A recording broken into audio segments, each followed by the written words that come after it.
Olá, hoje eu trago uma questão interessante de termodinâmica química. Um gás monoatômico ideal se expande isobaricamente, isso é a pressão constante. Que porcentagem do calor recebido por esse gás é responsável pelo aumento da sua energia interna? Bom, quando a gente fala em gás ideal monoatômico, o que nós estamos querendo dizer? Que ele tem moléculas consideradas pontiformes, ou seja, sem uma estrutura interna.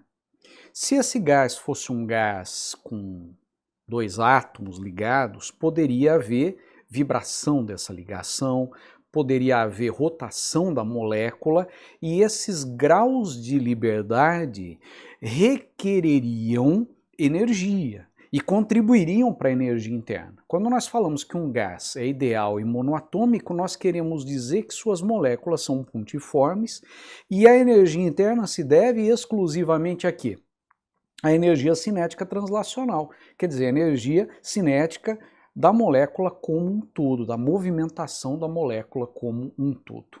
Então, como nós estamos diante de um gás que passa por uma expansão isobárica, considere o desenho mostrando o inicial e mostrando o final. A massa colocada aqui sobre o êmbolo é a mesma, de tal forma que a pressão registrada é a mesma. No entanto, aqui a temperatura é diferente daquela. Tem que ser, né? Porque se você considerar PV igual a nRT, lá e aqui N é igual, R é igual. E a pressão é igual por força do enunciado. Consequentemente, V varia de forma diretamente proporcional a T. A temperatura final ela é maior que a temperatura inicial e o fator multiplicativo da temperatura será exatamente o fator multiplicativo do volume. Por exemplo, se essa temperatura expressa em kelvins for 1,2 aquela, esse volume será 1,2 aquele. Se essa temperatura for 1,7 aquela, esse volume será 1,7 aquele e assim sucessivamente. Bom, isso quer dizer o seguinte, durante essa expansão, o gás ele absorveu o calor dos arredores, absorveu o calor do ambiente.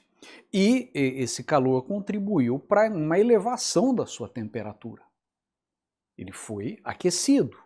E esse gás, sendo aquecido, ele vai ter um aumento da energia interna. E para um gás monoatômico ideal, a energia interna é igual a 3 meios de nRT. Esse cálculo ele leva em conta apenas e tão somente a energia cinética translacional das moléculas, que é exatamente o que acontece aqui. Note que na situação final, você tem moléculas com uma energia cinética maior, que vão colidir contra a parede do recipiente com uma violência maior. No entanto, como o volume é maior, a frequência de colisões é menor aqui do que lá, e um fator compensa o outro, de tal forma que a pressão permanece constante, apesar de as colisões serem mais violentas, porque elas são menos numerosas, menos frequentes.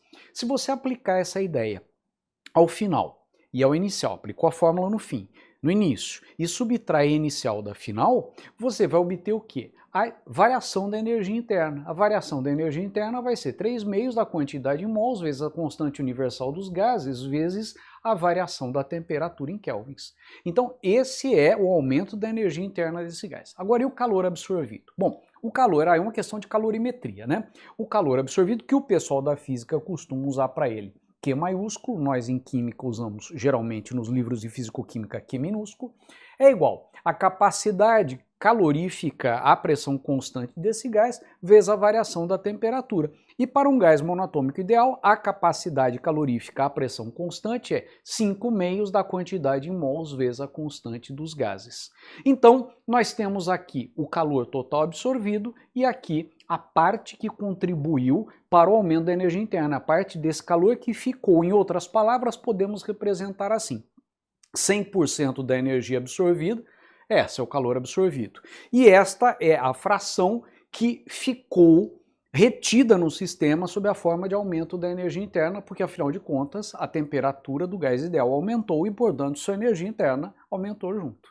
Aí é uma questão simples de regra de 3, né? Isso está para 100%, assim como isso está para X, você descobre que é 60%. Legal, né? Bom, tá resolvido. Agora a questão é, e o resto? pela conservação da energia, onde foi parar o resto do calor que foi absorvido por esse gás? Bom, como ele se expandiu, ele realizou trabalho, ele empurrou a atmosfera. E, portanto, esses 40% restantes correspondem ao trabalho realizado. Aí você vai falar, Canto, dá para calcular? Claro que dá para calcular. Os 40% correspondem ao módulo do trabalho realizado.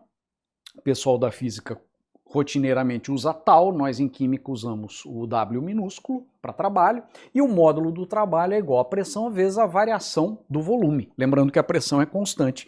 Como é que eu calculo isso? PV/nRT na situação final, PV/nRT na situação inicial, subtraio a equação do início da equação final membro a membro, e o que vai acontecer? Num dos lados vai dar P delta V, do outro lado vai dar o quê?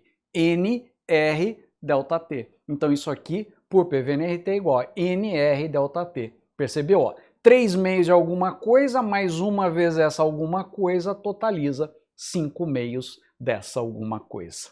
É tão bom quando a gente entende, né? Espero que tenha ajudado. Um abraço e até a próxima.